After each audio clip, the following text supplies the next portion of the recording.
The quiet suburban streets of Louisville, Kentucky, were shattered by a brutal crime that would leave a community reeling. The murder of Trey Zwicker, a young man whose life was tragically cut short, became a chilling testament to the dark undercurrents that can lurk beneath seemingly ordinary lives. This video delves into the unsettling police interrogation of Joshua Young, the stepbrother accused of this heinous crime, and explores the twists and turns of a case that challenge the very notion of justice. And I'd ask you about what you told Detective Maroney at the school that day, and then you were kind of telling me something a little bit different about where you spent the night at and who you were with and all that. And so I just want you to kind of listen to the two stories you gave, and we'll kind of work through that and see what the real story is. Okay. So let's just listen to this here real quick. That way you can remember what you said. Now this is not my recorder, so I'm not sure. And just real quick, this isn't the whole interview. It's just the two segments that I'm concerned about, where you told her you were that night and then where you told me you were that night. The investigation into Trey Zwicker's death was a labyrinth of conflicting accounts and hidden truths. The initial discovery of Trey's body, bearing the marks of a vicious beating, sent shockwaves through the Louisville community. Law enforcement immediately focused their attention on those closest to the victim, including his stepbrother, Joshua Young. We got done eating, we're out from school, so yeah. We're both going to sleep. Okay. And does he change into pajamas, or does he sleep in his clothes? It just depends. Okay. Take a shower at night. Okay. So, your mom, or Amanda, said that he took a shower last night. Do you remember if he took a shower or bath? Okay. And do you remember what he had on? Back into real clothes. Okay. Do you remember what those clothes were? Jeans. I believe. I'm not sure. Kind of straight. Okay. Do you know if he had shoes on? Yeah. Okay. You know what kind of shoes? I believe they're all black. Mm-hmm. All black. I don't know. The interrogation footage of Joshua Young provides a chilling glimpse into the psychological dynamics of a police investigation. Detectives, employing a range of strategies, sought to unravel the inconsistencies in Young's story. The video captures the tense interplay between the interrogators and the suspect, highlighting the subtle cues and verbal exchanges that can reveal hidden truths. So, but you know he changed back into his regular clothes, so you saw him between after he got out of the shower? Yeah. Okay. Did he say anything to you about?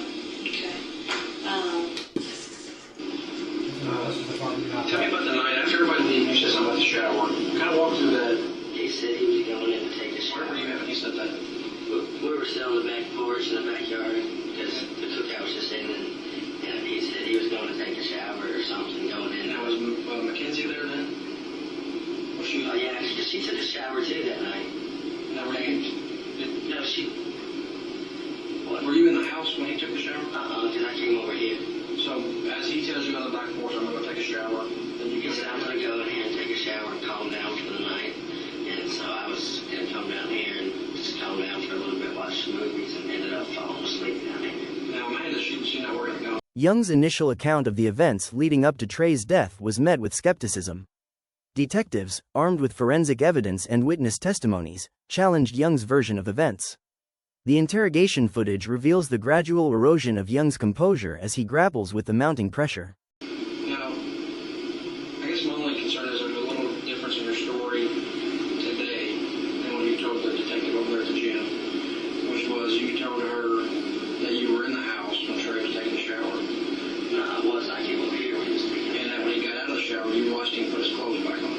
No, I heard that he walked out the door fully dressed in the coat, which had to be after the shower because it was after I came over here and he said he was taking a shower. But I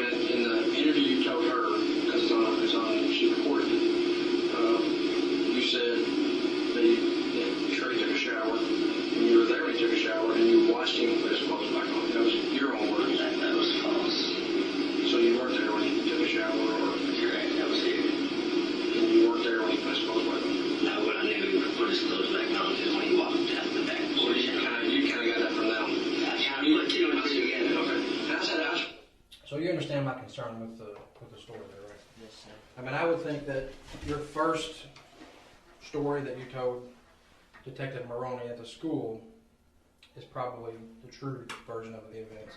Because Cassie says she doesn't remember if you stayed there or not that night. John does. No, John doesn't either. Because he was passed out on the couch. I'm just telling you. So we need to work through what the truth really is, okay? And like I say, you're leaving here when you're done talking to me, or you can walk out right now. But so we kind of need to get the truth. And there's a lot of other things I want to talk to you about. So let's kind of work through this part at first. Tell me the truth about that night. We were on the back porch. It was me, him, Dad and Amanda stayed on that porch the whole night, evidently, because we were on the back porch and he told me he was... The brutal murder of 14-year-old Trey Zwicker was a calculated act of revenge and a desperate attempt at approval. Prosecutors revealed that Josh Gouker, Trey's father, orchestrated the crime, driven by anger after Zwicker's mother aborted their unborn child. Gouker's son, Joshua Young, eager to impress his father, participated in the savage beating that led to Trey's suffocation in a muddy ditch behind a Kentucky high school. Both Gouker and Young were held accountable, with Gouker receiving a life sentence and Young convicted for his role in the heinous act. I told him the truth the first time. I didn't have to tell him something that I know I was upset and I was scared and I was angry and I was all those things that everybody went through. But I still told the police when they asked me a question, I would tell them what happened. They didn't have to come back to me a week later or 2 weeks later or a month later because what I told them was the truth. So when you start telling a couple different stories, it makes me wonder about your credibility or your truthfulness. And at this point, I believe the story you told her at the school that day is the true story. Because even Amanda said you were there That night? that night when he was taking a shower. No, I wasn't. You can ask my dad. I mean, but You can ask. the stories aren't even, well, your stories aren't even close. To, I wasn't there. I was down at Cassie's watching TV, getting comfortable. To, I was there. I saw him take a shower. We were going to go to bed. I saw him put his clothes back on, including his shoes. But I got that story because my dad and Amanda told me that night he walked out the back door fully dressed head to toe and then walked back in and shut the door. And of course, I think that's easy to say now. But when she clarified with you a couple of different times, so you saw him put his clothes back on? Yes. What kind of shoes did he put on? Some kind of black shoes. So, It's not like my dad told me, or it's not like Amanda told me. I mean, that's or the heard only from kind the of shoes he neighborhood, had, or so that had to be the shoes he put back on. Okay, but you see what I'm saying? That your story doesn't make any sense. And I don't want you to get jammed up in this murder case at all. Had nothing to do with it. And so that's kind of where we need to work through right now before we go into some other things. I think you were in the house that night. I was not. I think you saw him take a shower. I think you saw him put his clothes back on, and I think him and your dad went back down to where this happened at. No, sir. And let me just show you my phone here real quick. See on my phone? A lot of people have these nowadays.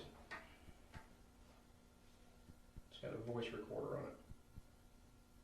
And we can record, and I can talk and say, Chop, hello, how are you doing, Josh Young, and I can stop it, and I can save it, and then I can play it. I can talk and say, Chop, hello, how are you doing, Josh Young, and see how that works? And you would never know if that was on you'd never know if this was sitting right here, would you? That I was recording our conversation. You would have no idea. So you have talked to a few people that were smart enough to do something similar to this, either with their phone or with a little digital recorder or something like that. And I know you've talked to a few people. Just you and I don't mean police-wise, I mean friends. Some of your friends you've talked to. And you've told your friends a few things, a little more in detail about maybe what happened to Trey. Yeah? The case took a surprising turn when Young was initially acquitted of the murder charges. The verdict, however, did not bring closure to the Zwicker family or the community. The questions surrounding Trey's death lingered, casting a shadow of doubt over the justice system. anything. Well, who's some of your other close friends? After that incident, nobody was really able to come back around. Okay, but Yes, sir. just because they don't come around after the murder, I mean, there's still people you knew or acquaintances with, or? I was pretty cool with everybody on the street. Everybody was always down there. Cassie's, Amanda's. What other female friends do you have or you associate with?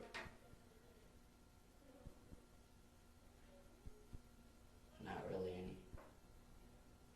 Who's Connor been arguing with on Facebook? Sarah. Have you talked to Sarah? Not recently, no. I mean, before the murder, a couple days after the murder. Maybe. Think about what I just showed you on my phone, or what we talked about, and I want you to tell me the truth about what you and Sarah may have talked about. I can't remember if I've talked to Sarah or not after. I know I've talked to her before, Right. but And what were y'all's conversations about Trey? none. She didn't know anything about Trey that I knew of. She knew Trey. She did? I didn't know that. She never came around. What other girls do you have that were friends of yours?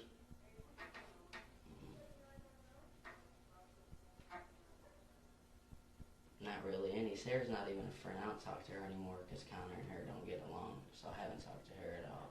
So why would there be other friends out there that have came to me, and I've interviewed more people in this case than probably any murder case that I've interviewed anybody on, even the Little Ivan Kano case. I don't know if Why would some of your friends, male or female, come to me and say that you and your dad were talking about how you all would kill people before Trey was murdered, and that Trey was murdered in a similar fashion how you described how you and your dad would do it? I have no idea. So why would they lie about that? Grudges? I don't know. I get along with everybody. So if I had a grudge with, So nobody would really have a reason to lie. like to say that CPS worker Bridget, say I had a grudge with her. Well, I would Bridget. Yeah, that's just one, you know.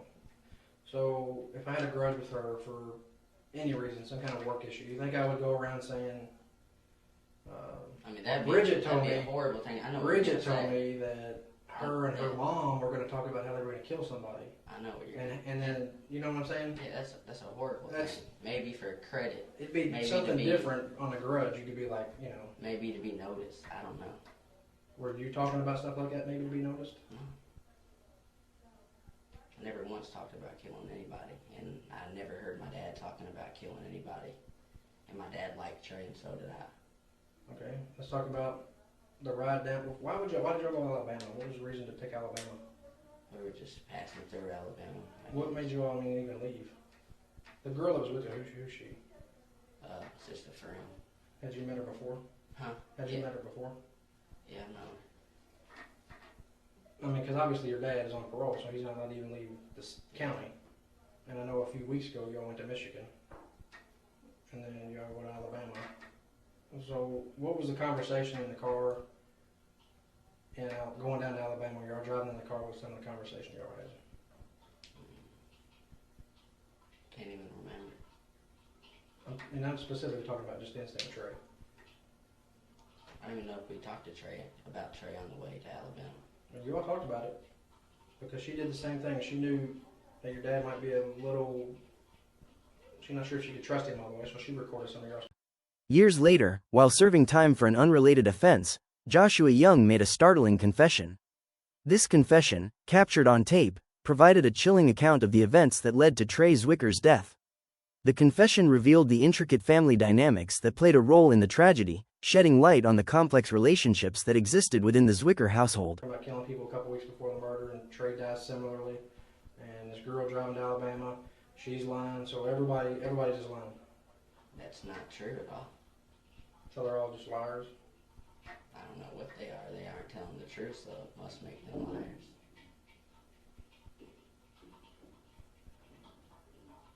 Have you had chance to think about? Obviously, I mean, your life was pretty good while your dad was in prison. You got to admit. You had a much better situation. I mean, I love my dad more than anybody in this world, and I'd rather be with him than anybody in this world. So my life was much better with my dad. So your life was better getting arrested in Alabama? Being with my dad, it's all worth it. Really? So you would rather not be in a secure home, having a secure If school, I'm with my dad, having a decent family, having Trey as your friend, now he gets out of jail, or he gets out of prison, and Amanda quits her job, he goes to jail, Trey gets murdered. I mean, all that stuff's better? That's better to you? Of course not. I said being with my dad is better than being anywhere else. But And- you've been with your dad for, he's been out for, what, 7 months, something like that? It's about that. And you've already been arrested in Alabama for a gun charge?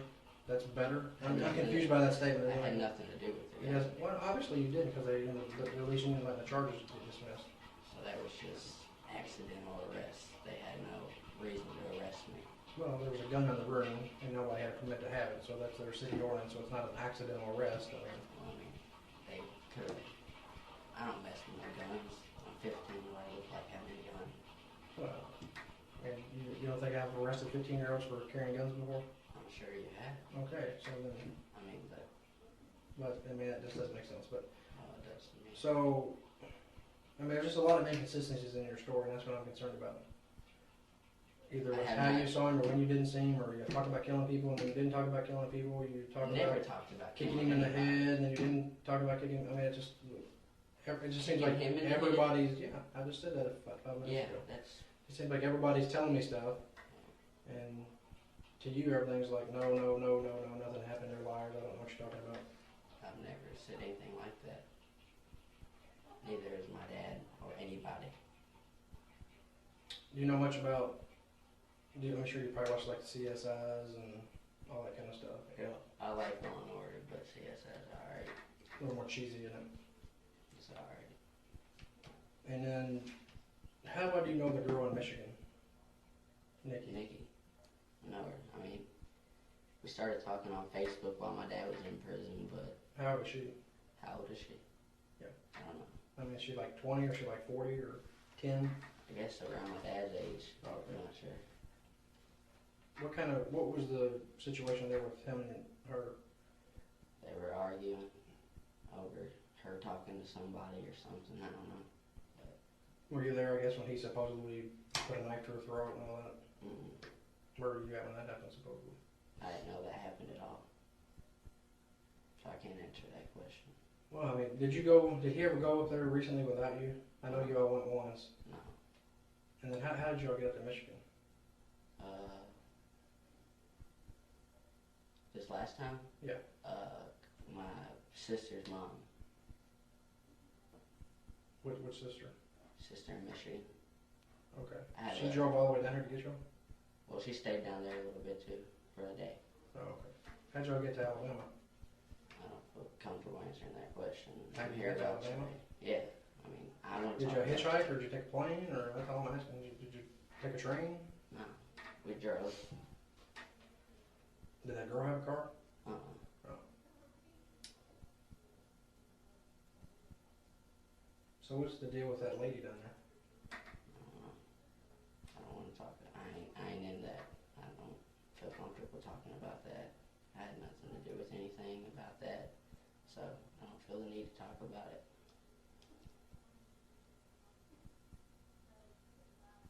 Okay, going back to the forensic stuff. Some people said that your dad, and I have phone records to verify it, said that your dad talked to somebody, and I'm not going to tell you who, at about 9:37 on that Tuesday night y'all had the cookout. And he said that he was with you, and your dad said that he was with Trey, and y'all were all smoking weed. I'm not worried about it if you are, because I ain't the police, so I don't care about that. I'm just got to tell you what the story is so you know what I'm talking about. Yeah. And this was at 9:37. And the toxicology results for Trey after the autopsy was he had marijuana in his urine, but not in his blood, which means it was in the system just quickly enough to get in his urine If he before he was killed. no, he smokes weed just as much as anybody else. If he has weed in his system, it's in his blood. It's not in his blood. I'm telling you, it's It's not an in his blood. everyday thing. It's in his urine only. It did not show up in his blood. Well, he was at his dad's previously before that on the ground. So if your dad is saying he's with you and Trey smoking weed I at don't believe 9:37. he said that. Okay, well he did. At 9:37, and I plus have phone records to verify the person's story that told me this. And so at 9:37, he's saying he's with you and Trey smoking weed, and then Trey didn't have enough weed in his system to get into his blood, which means he was murdered pretty fast after that phone call. I was at Cassie's. But you weren't at Cassie's. I was. No. with John. John was on the couch. He was waking up, nodding back off. You may have been there at some point, but you weren't there. You were there maybe after Josh took a shower, or Trey took a shower, and Trey got dressed, and Trey tried to leave, and Trey put his shoes. The interrogation footage, when juxtaposed with Young's subsequent confession, provides a compelling narrative of a case that challenged the very notion of guilt and innocence. The video explores the psychological strategies employed by detectives, the impact of family relationships, and the enduring quest for justice. Tell me during this whole entire interview, because you clearly said it. You I don't mean, I have can play to. it again if you want to hear it. I can everything play it on- again. I heard everything on the CD. I mean, I can play it again. You don't have to trust me. I mean, you don't know me. I mean, if you're lying about that, then how do I know you're telling me the truth about anything else? That's just a chance you have to take. There ain't really any way. Have you talked to Amanda or seen Amanda? Mm-mm. And then I guess Connor came and visited you yesterday or day before or something. Yesterday, day before. How did that go? What was that conversation about? Nothing about Trey or anything that's going on legal wise. Me, her, and her mom played a board game. Just hung out for a little bit. We didn't get the full visit because her grandma brought her down and her grandma wasn't on the list. She couldn't stay alone, so she had to, I guess, go back home and get her mom to bring her. So it was a short visit, period. I mean, but you see how all the information I'm getting from a lot of different people, from phone records, from autopsy reports. I can tell you, I've never once talked about killing anybody, kicking Trey in the head. Me, Trey, and my dad were not smoking weed at 9:37. That's all false. I mean, you see why I would have to come back and talk to you about that. I would, Because I would everybody's talk to coming to me. somebody about that. If I had your job, I'd be doing the same thing, and I understand why you're doing it, but I had nothing to do with it, and I'm pretty sure my dad doesn't either. My dad was with Amanda. She stated that the whole night. Why would she try to change it? Is she trying to change that now? Well, I'm not going to tell you who's changing what or who's talking about what. That's part of the investigation.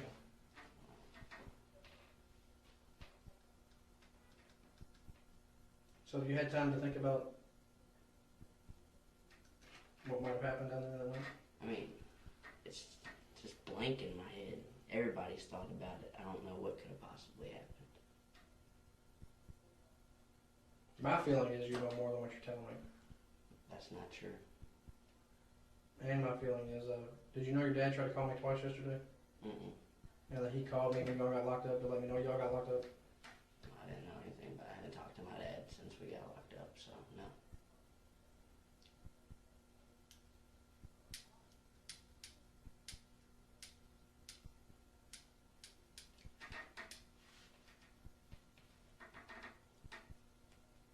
I mean, you want to find the person responsible for this, right? Well, of course. What kind of question is that? Yeah, I do. As Well, much that's the as question I'm anybody- asking. That's the kind As of much question. of anybody else. Yes. So your honesty is important in this investigation. I understand that, and I've told you I have nothing to do with it. Neither does my dad. That's why are you harassing us and the close family instead of really trying to figure out? No. I've heard So people you say know, that. so you know what I've done in my investigation. I mean, you've been harassing my dad, so is everybody else. How He was- about, he was- how about how have I harassed your dad? Your You dad calls can't- me like 20 times a day. I mean, So, constantly. oh, wait. You're going to sit there with your hat cocked sideways, with your red that your dad likes to wear and all that stuff, and your red shorts my hanging down, favorite your underwear color. sticking out. But then you're going to tell me things that you have no idea about. Well, I just don't. I have not harassed your dad. I feel Your like dad it's- called me 10 times a day. Your dad's called me twice since he's been locked up in Alabama. He's called me twice, so I'm harassing your dad.